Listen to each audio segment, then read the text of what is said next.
After leaving Carnarvon, our next stop was the Shark Bay World Heritage Area. Our first stop was Monkey Mire. We got there nice and early for the first feeding session with the dolphins.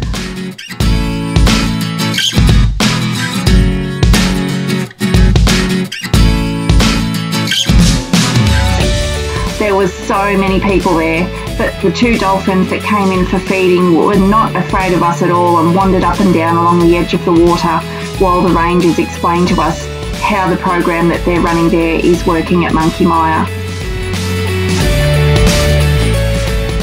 The volunteers then come down with buckets specially labelled for each of the dolphins. I was lucky enough to be chosen to feed a dolphin in the second session. Thank you so much. I might have to go out. Might talk to them. Come on, Piccolo. Come on.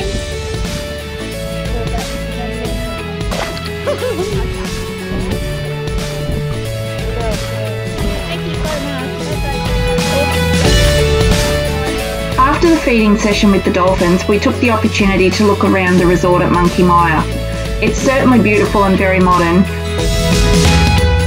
It would be a really lovely place to stay if you were looking for a really relaxing holiday by the water.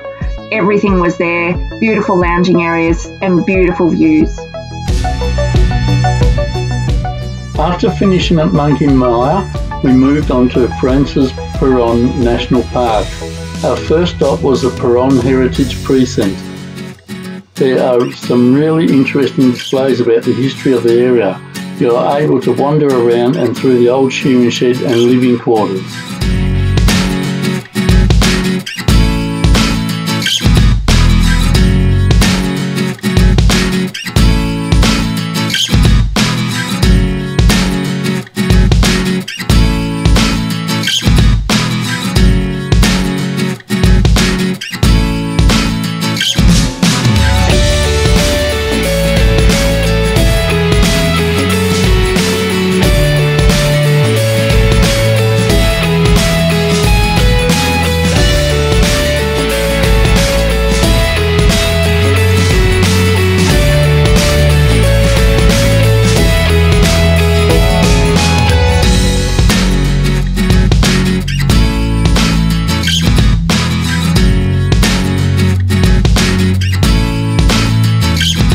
We then wandered back down to the picnic area where there is an artesian spa.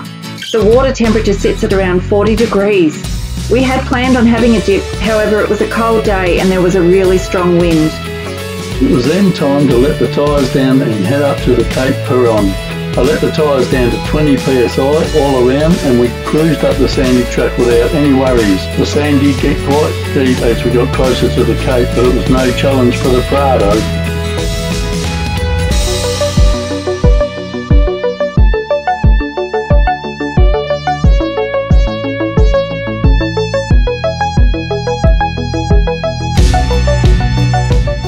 Once we arrived at the Cape, we were immediately taken with the contrast of colours. The red hills really stood out against the white sand. You could see where people had sprinkled the red dust over their hands on the beach, leaving imprints there. The water was so clear that we could see a school of fish swimming past. Father grabbed the rod, but they weren't interested.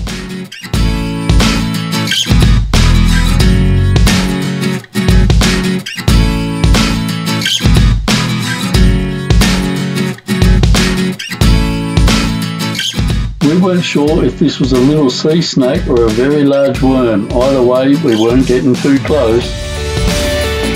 Although it was a really windy day, we still managed to spot a couple of dugongs in the water.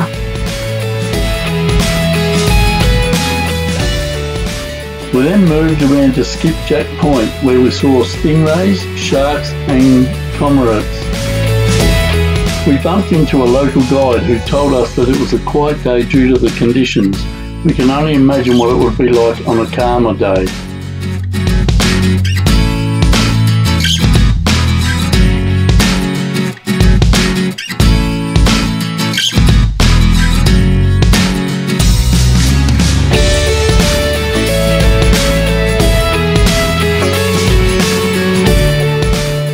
We spotted this nest on top of the lighthouse.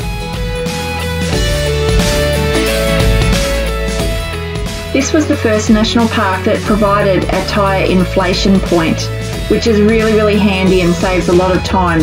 It also encourages everyone to deflate their tyres and take care of the tracks.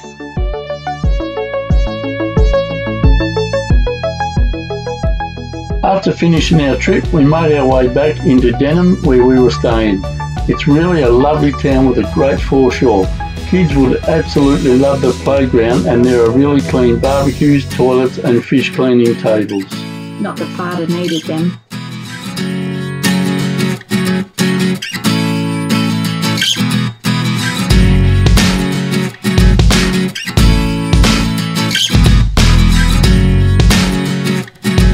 We were lucky enough to have another artist perform for us and enjoyed some original tunes before watching the football on the big screen with the other travellers.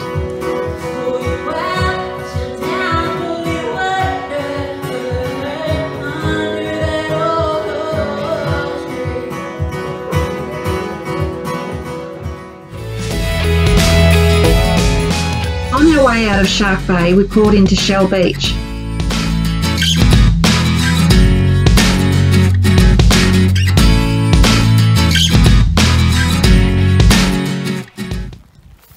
Father's going to show us why it is called Shell Beach.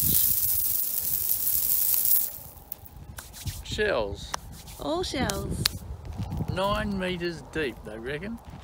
So, Father, what do you think of Hamlin Pool so far? Oh, the flies, they're fantastic. You really don't have to walk, they pick up and carry you. Hence why we've masked up. They are ferocious.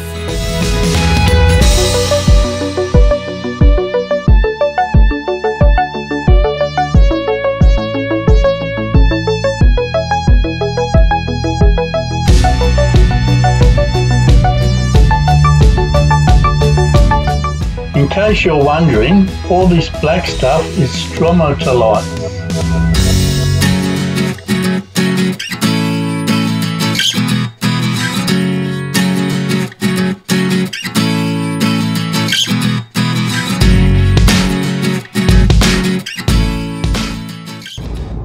Well, we hope you've enjoyed that video. We really enjoyed our time there, and hopefully that's come through in the video.